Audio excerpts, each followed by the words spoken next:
महाराष्ट्र विधानसभा चुनाव में महायुति को शानदार जीत मिलने के बाद भी मुख्यमंत्री के सवाल पर फैसला आने में समय लग रहा है। महाराष्ट्र का सीएम कौन होगा, इसे लेकर तीनों दल मंथन में लगे हैं। महाराष्ट्र में किसके सिर मुख्यमंत्री का ताज सजेगा, इस पर अब तक सस्पेंस बना हुआ है और लगातार बैठकों का दौर जारी है, लेकिन विपक्ष इसे लेकर तंज कस रहा है। कांग्रेस की सोशल मीडिया प्रमुख सुप्रिया श्रीनेत ने कहा कि अमित शाह के दिल्ली दरबार में हाजिरी के बाद भी महाराष्ट्र में अभी तक मुख्यमंत्री पर फैसला नहीं हुआ।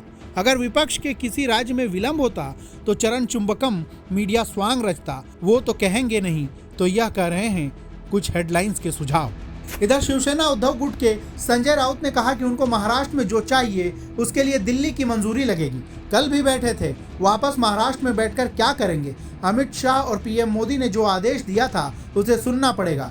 एकनाथ शिंदे के डिप्टी सीएम बनने की संभावनाओं पर संजय राउत ने कहा, देवेंद्र फडणवीस सीएम थे, वह डिप्टी सीएम बन गए। एकनाथ शिंदे उनके जूनियर थे।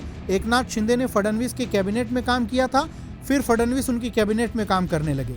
जो राजनीति महाराष्ट्र में चल रही है उसमें कोई स्वाभिमान बचा नहीं है कि महाराष्ट्र की सभी बातें दिल्ली में डिसाइड होगी। जो महाराष्ट्र का स्वाभिमान अभिमान की बात हमेशा करते थे वो अब नहीं रही है। आप एकनाथ शिंदे जी को या अजित पवार जी को बार बार दिल्ली में ही आना पड़ेगा अपनी बात रखने के लिए। चाहे उनके अलग पार्टी अलग गुट बना है, लेकिन उनका हाईकमांड दिल्ली में है। मोदी और शाह जी उनका हाईकमांड है, जो कहेंगे वो मानना पड़ेगा, चाहे उनकी डिमांड उनकी मांगे कुछ भी हो। लेकिन उनको महाराष्ट्र में जो बात चाहिए उसके लिए दिल्ली की उनको मंजूरी लगेगी।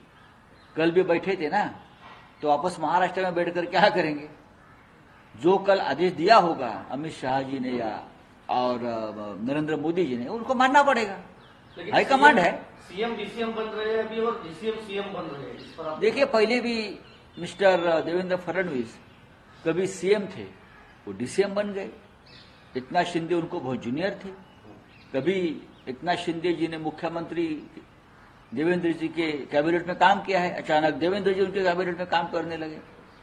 अब जिस प्रकार की राजनीति महाराष्ट्र में चल रही है उसमें कोई स्वाभिमान नाम की चीज अब बाकी नहीं है, बची नहीं। वापस डीसीएम बन रहे हैं। वो तो सदैव डीसीएम है, वो सदैव डीसीएम है, सदैव डीसीएम रहेंगे। आजकल देखता हूं उनके चेहरे पर बहुत हंसी है। तो वहीं प्रियंका चतुर्वेदी ने कहा, रोज खबरें चलती हैं कि मुख्यमंत्री पर निर्णय हो गया है और वो घोषित नहीं किया जाता है। कहीं ना कहीं खींचतान भी दिख रही है। पहले कहा जा रहा था कि दिल्ली में बैठक होगी और वहां से घोषणा होगी। अब कहा जा रहा है कि मुंबई में एक बैठक होगी, तब जाकर होगा। बस यही कहूंगी कि जिस तरीके से एक बहुमत मिलता है, जनादेश का अनादर करना है कि अब तक आप मुख्यमंत्री का निर्णय नहीं ले पाए। रोज खबरें चल रही हैं कि निर्णय हो गया है, पर वो घोषित नहीं किया जा रहा है। तो कहीं ना कहीं एक खींचतान भी दिख रही है।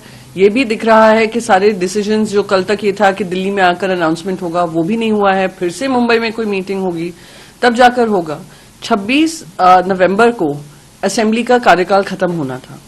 आज हम बैठे हुए हैं 29 नवंबर पर, 3 दिन ऊपर हो चुका है।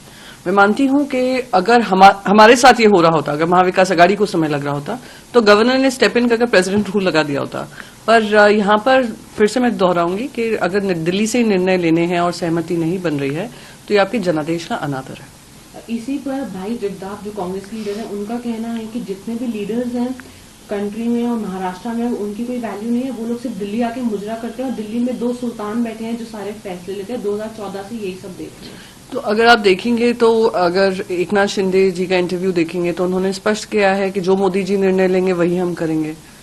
और दिल्ली आकर ये लोग अमित शाह जी से मिले हैं, पर फिर भी कोई निर्णय नहीं हुआ है। तो महाराष्ट्र के हित में सरकार अब तक बन जानी चाहिए थी। एटलीस्ट जो मुख्यमंत्री चेहरा है वो घोषित हो जाना चाहिए था, जो अब तक नहीं हुआ है, डिले हुआ है। उम्मीद करती हूँ जल्द से जल्द होगा, क्योंकि 26 तारीख तक उनकी कार्यविधि थी, अब 29 हो गई है। तो ये जनादेश का भी अनादर है। 2024 के विधानसभा चुनाव में महायुति गठबंधन को जीत मिली है। वहीं बीजेपी ने सर्वाधिक सीटों पर जीत हासिल की है। सबसे ज्यादा सीट होने के कारण बीजेपी के कार्यकर्ता देवेंद्र फडणवीस को सीएम चाहते हैं। वहीं शिवसेना के कार्यकर्ता अपने नेता एकनाथ शिंदे को सीएम चाहते हैं। शिंदे गुट के कुछ नेताओं का कहना है कि महाराष्ट्र दूसरा बिहार क्यों नहीं बन सकता, जहां चुनाव में भाजपा के बेहतर प्रदर्शन के बावजूद नीतीश कुमार प्रमुख भूमिका में हैं। वहीं सूत्रों की माने तो अजीत पवार इस बात के लिए तैयार हैं कि शीर्ष पद देवेंद्र फडणवीस को दिया जाए। बता दें कि महाराष्ट्र विधानसभा के नतीजों के बाद बीजेपी के पास 132 विधायक हैं, शिवसेना के पास 57 और एनसीपी के पास 41 विधायक हैं। महाराष्ट्र विधानसभा में बहुमत के लिए 145 का आंकड़ा चाहिए। बीजेपी को इस आंकड़े तक जाने के लिए अपने सहयोगियों में से केवल एक की जरूरत है।